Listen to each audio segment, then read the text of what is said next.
Okay, I thought I'd provide an update on the pond since I haven't in a while. This is the custom pond that I built for my mother downstairs, and this is what it looks like in the morning. It's been up for almost a year now, maybe two. You can see there were some design issues that I could have made better choices with, but it's kind of holding together at this point with this piece of wood that I added on the side. So I think if I had to go back, I would redo these corners. I think either the way that the ground is sitting, or it's just warping because of water.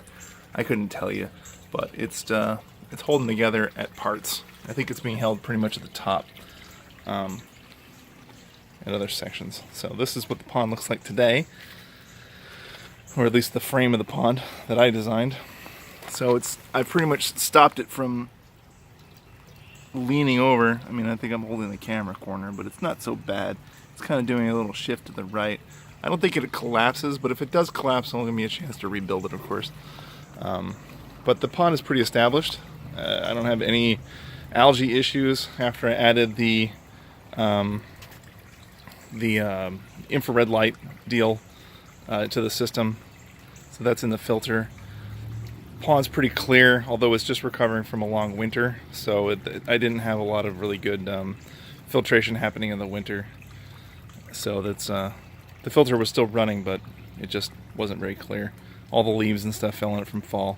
The water's pretty clear at this point because we put in a lot of carbon into the box. So I put a bunch of bags of carbon in it. That cleared up the water quite a bit. Took a lot of the tannins out. So even though the fish are pretty deep in there, you can still see them pretty good. So the koi are doing all right.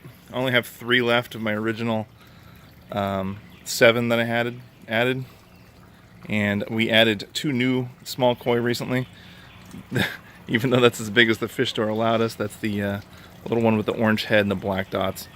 You can see the minnow in there that's still alive and kicking. My daughter caught it in the creek and threw it in here. So the minnow's it's big as the koi almost at this point. I don't know what kind of minnow that is, but it's a good sized minnow at this point. So that's the minnow. The plants, the lotus is just recovering from winter. Again, we're just coming into spring. So we're in early May. So it's just kind of getting warm these days. So these are just coming out now. So the lily pads are doing okay. Iris I had to split it multiple times. So that thing took off like a champ. And it was been living in the pot by itself, and it was overflowing from the pot. I've since replaced it, put it into 3 other pots. So the iris is going nuts. I had to zip tie them together because it kept falling over from the wind. Other than that, I'll go around the corner, show you what that looks like. So that's the corner on this side.